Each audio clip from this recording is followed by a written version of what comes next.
పితామహులకు అభివాదం. వీర విహారం చేసి అలసినట్లున్నారు. దారి విడుస్తారో ధనుస్సు అందుకుంటారో తేల్చుకోండి. తాతకు తారసిలడమే గాని దారి విడవడం అలవాట్లేదు మనవడా. గురుదేవ, ధర్మరాజును బంధించకపోయినా అభిమన్య కుమారుని కూడా నిలువరించలేకపోతున్నారు. ఇంతటి కౌరవ సైన్యం, కురురాజు గౌరవం మీరు కావలసిందేనా? బావా, పూజ్యులైన పితామహులకు ముందుగా ప్రణామం చేసి భీషణ శంఖారవంతో సమరోన్ముఖులమవుదాం. రథాన్ని అటు సాగని బావా.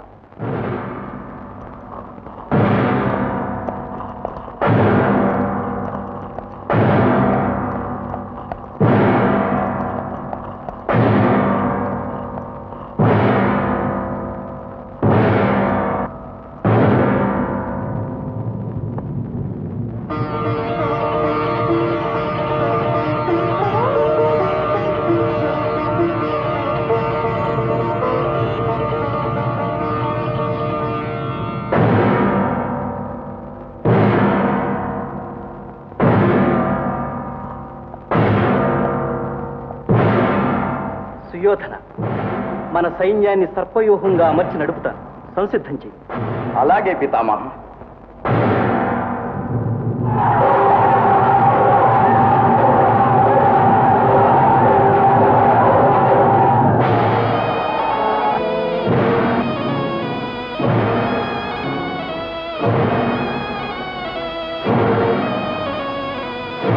పార్థ, పితామహుడు సర్పవ్యూహంతో తారసల్లబోతున్నాడు. నీవు నీ బలగాన్ని గరుడ వ్యూహంగా నిర్మించి తలపడు. అలాగే బావా.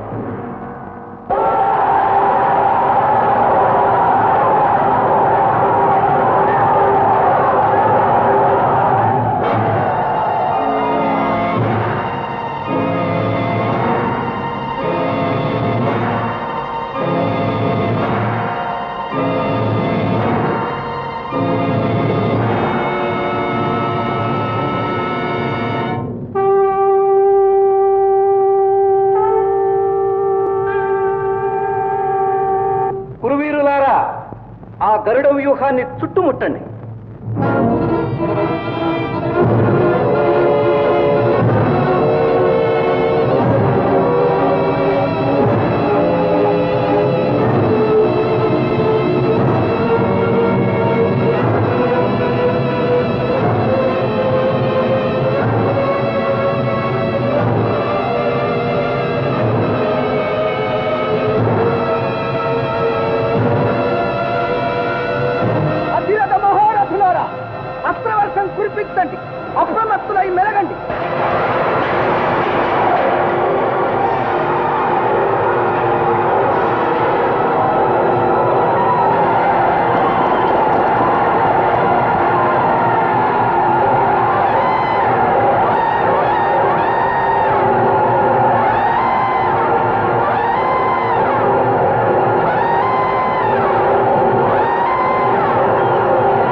అభివాదం.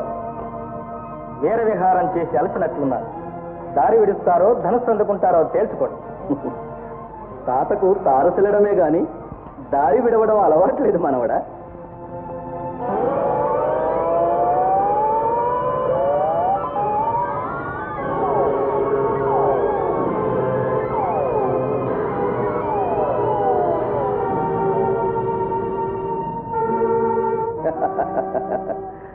మచ్చారే వత్స మచ్చారే. విజయుని రూపమే కాదు, ప్రతాప నైపుణ్యాలు కూడా పుణికిపుచ్చుకున్నావు. తండ్రిని మించిన తనయుడవే.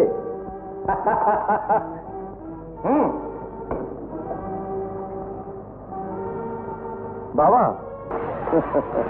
కర్తవ్యాన్ని విస్మరిస్తున్నావు. తన్మయత్వానికి ఇది తరుణం కాదు. శరవిముక్తం చెయ్యి.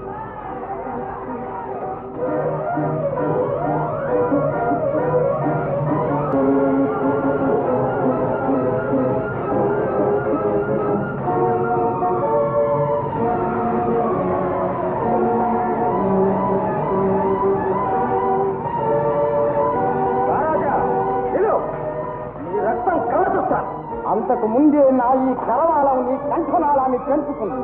దాచుకో.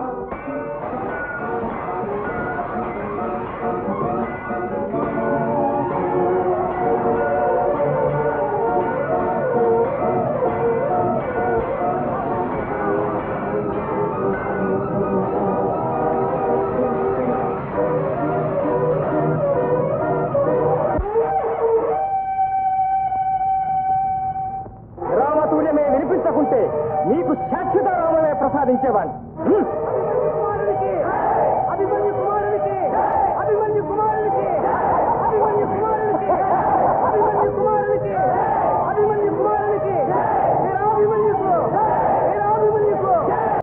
పితామహుడు తన అజేయ ప్రతాపంతో పాండవులను నిర్జించి కౌరవులకు విజయం కట్టబెడతాడని ఆశించాను. కాని చేజిక్కిన పాండవులను వధించనన్న తన మాటను నిలబెట్టుకుని నన్ను నట్టేట ముంచి శరతల్పగతుడైనాడు. ఇప్పుడు ఈ శిష్యులకు తమరే దిక్కు. సర్వ సైన్యాధిపతులై మాకు విజయం చేకూర్చాయి.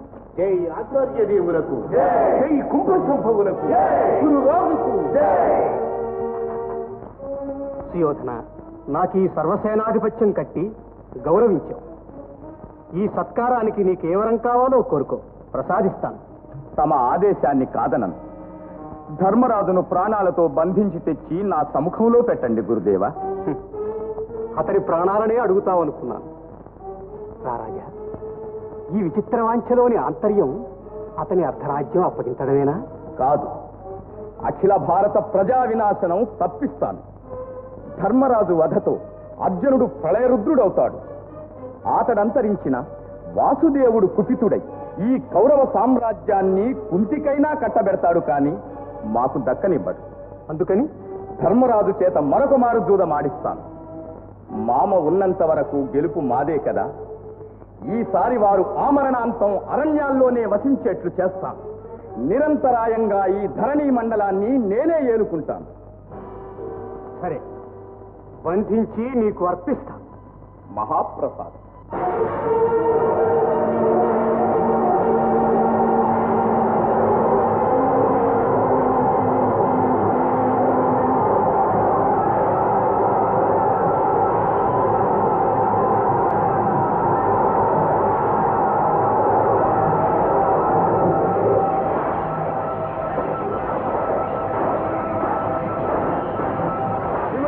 బలాబలాలు గుర్తించకుండా ప్రతిఘటించక పసివాడవైన నిన్ను చూస్తే జాలి వేస్తుంది. వాత్సల్య కవచంతో మీ నిజ స్వరూపాన్ని కప్పిపుచ్చుకోలేరు ఆచార్య. పట్టం గట్టగానే పరవశులై కుమారసముడైన శిష్యుని ప్రాణాలతో పట్టి ఇస్తానని వాగ్దానం చేశారు. ఇదేనా మీ పెద్దరికం? ఇదేనా గురుదేవుల ధర్మనిష్ట?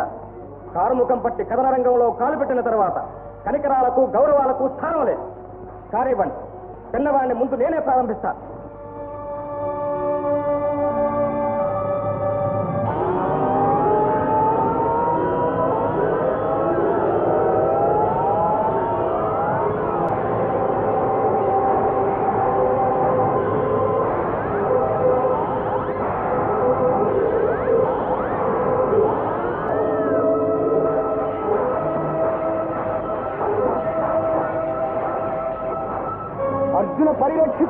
ధర్మనందరిని బంధించటం ఆచార్యులకు సాధ్యం కాదు. మొదట నన్ను బంధించి ఆ తర్వాతే అగ్రజులతో ఆహ్వానం చేయండి.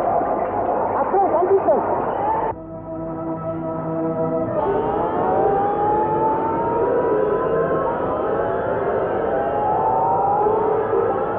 ఎటు చూచినా ఒకటే పరాజయం. పాండవుల విజయ సింహనాదాలు విని విని నా చెవులు చిల్లులు పడిపోతున్నాయి. అవక్ర పరాక్రమ సంపన్నులు, అశేష శస్త్రాస్త్ర కోవిదులు అయిన తమ ఆధ్వర్యంలో మా ఆశలు తీరగలవని భావించాను. గురుదేవ, ధర్మరాజును బంధించకపోయినా అభిమన్య కుమారుని కూడా నిలువరించలేకపోతున్నారు. ఇంతటి కౌరవ సైన్యం, కురురాజు గౌరవం మీరు కావలసిందేనా? తమరు పాండవ పక్షపాతులు. తమ వాగ్దానాన్ని చెల్లించుకుంటారనే విశ్వాసం నాకు పోతున్నది. చెల్లించుకోవాలనే యావత్ శక్తిని వినియోగిస్తున్నాను. అది నీకు తెలుసు. కానీ అద్వితీయ ప్రతాపుడైన అర్జునుడు ఆహవరంగంలో ఉన్నంత వరకు అది సాధ్యం కాదని తోస్తున్నది. దానికి ఒక్కటే మార్గం. ఎట్టి క్లిష్ట పరిస్థితుల్లోనైనా సమరానికి ఆహ్వానిస్తే ఉపేక్షించనని సవ్యసాచి వ్రతం పూనాడు. మనలో ఒక మహారథికుడు అతన్ని కవ్వించి దూరంగా యుద్ధానికి తీసుకుపోవాలి. మన కార్యం నెరవేరే వరకు అతన్ని అక్కడే నిలువరించాలి. ఆ భారం నేను వహిస్తాను ఆచార్య. కాదు, నీవిక్కడే ఉండడం అవసరం. అంతటి సమర్థులెవరో మీరే నిర్ణయించండి గురుదేవ. త్రిగర్తాధీశ్వరుడైన సుశర్మ సంసప్తకులతో కలిసి దక్షిణాన గాంధీవిని కవ్విస్తాడు. అతడా సమరంలో ఉండగా నేనిక్కడ పద్మవ్యూహం పన్నుతాను. తెలుగు వన్